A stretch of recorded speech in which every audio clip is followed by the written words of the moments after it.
السلام علیکم ورحمۃ اللہ وبرکاتہ۔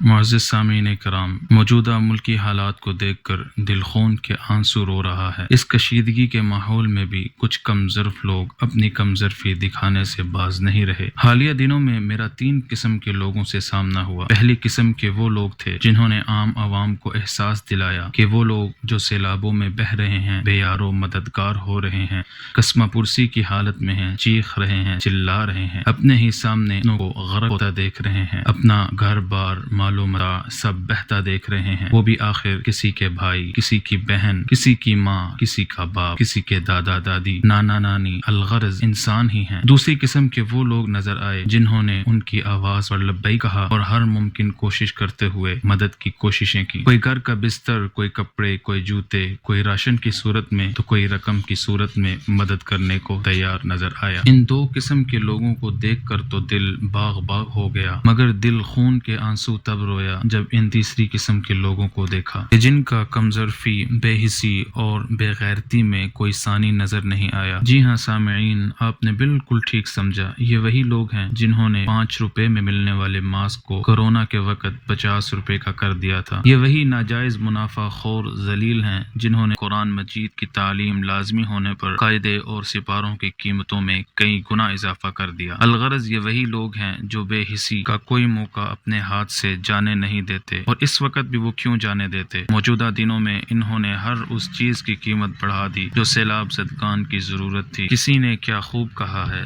دل کے پھپھولے جل اٹھے سینے کے داغ سے، اس گھر کو آگ لگی گھر کے چراغ سے۔ سامعین محترم، لیکن ان لوگوں کو اس سے کیا لینا دینا؟ انہوں نے تو دنیا کمانی ہے، دولت اکٹھی کرنی ہے، چاہے لوگ مرتے ہیں مرتے رہیں، ان کے خزانے تو بھرنے چاہیے۔ لیکن یہ لوگ یہ نہیں جانتے کہ جتنی مرضی دولت اکٹھی کر لیں، اس قارون کا مقابلہ نہیں کر سکتے جس کے خزانے کی صرف چابیاں اونٹوں کی ایک جماعت اٹھایا کرتی تھی۔ اس موقع پر مجھے نبی کریم صلی اللہ علیہ وسلم کی ایک حدیث یاد آ رہی ہے۔ آپ صلی اللہ علیہ وسلم نے فرمایا تھا کہ میں تم میں وہن کی بیماری سے ڈرتا ہوں، اور مزید وضاحت کرتے ہوئے فرمایا کہ وہن سے مراد دنیا کی محبت اور آخرت سے بے رغبتی ہے۔ اسی ضمن میں ایک اور مقام پر ایک حدیث ارشاد فرمائی کہ لوگ قیامت کا سورج دیکھ لیں گے، یقین آ جائے گا کہ قیامت بس آ چکی، لیکن پھر بھی کاروبار میں مشغول ہوں۔ ایسے ناجائز منافع خوروں کو اللہ کے نبی صلی اللہ علیہ وسلم کی یہ بد دعا بھی یاد رہنی چاہیے۔ اللہ کے نبی صلی اللہ علیہ وسلم نے فرمایا، حضرت عائشہ رضی اللہ تعالی عنہ سے یہ روایت منقول ہے، وہ فرماتی ہیں کہ نبی کریم صلی اللہ علیہ وسلم نے بد دعا فرمائی، اے اللہ جو میری امت کے امور کا نگران ہو کر ان پر سختی کرے، تو بھی ان پر سختی فرما۔